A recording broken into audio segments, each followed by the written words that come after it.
2024 का आम चुनाव जीतने के लिए कांग्रेस के बनाए गए मजबूरी के गठबंधन इंडी अलायंस ने संविधान को लेकर खूब झूठ फैलाया था। कहा था कि अगर भाजपा सत्ता में आई तो वो संविधान बदल देगी। ये आजकल फैशन चला हुआ है। मोदी जी के लोग कह रहे हैं कि भैया हम इसको बदल देंगे, ये इसको हम चेंज कर देंगे, इसको फेंक देंगे, इसको फाड़ देंगे।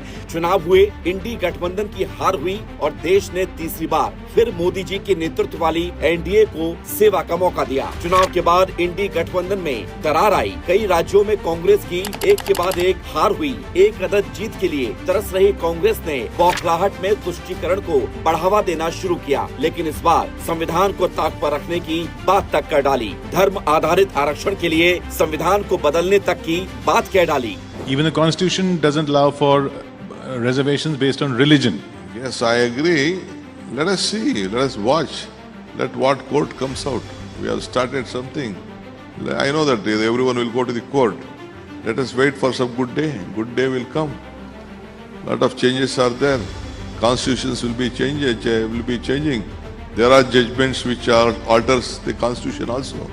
ये कर्नाटक के डिप्टी सीएम हैं, कांग्रेस के बड़े नेता हैं और ये खुलेआम संविधान बदलने की बात कह रहे हैं। अब जिनके लीडर ही संविधान के नाम पर खाली किताब लेकर घूमते हो, वो ऐसी बात कह सकते हैं। और वैसे भी कांग्रेस के राज में संविधान का विरोध करने की पुरानी परंपरा रही है। ये देश का दुर्भाग्य ही रहा है कि संविधान का पहला संशोधन फ्रीडम ऑफ स्पीच यानी अभिव्यक्ति की आजादी का हुआ था। देश के प्रथम प्रधानमंत्री पंडित नेहरू ने संविधान की आत्मा पर प्रहार करते हुए पहला संशोधन अभिव्यक्ति की आजादी पर कैंची चलाने का किया था।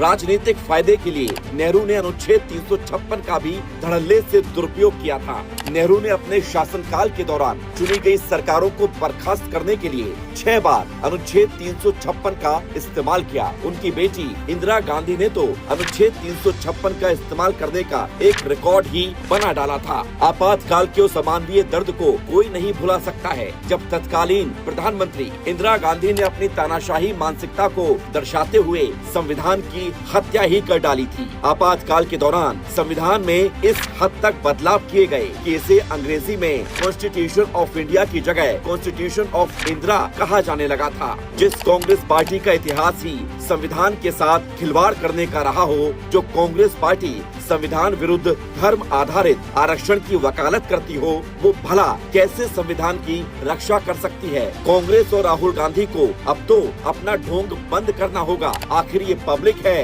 ये सब जानती है।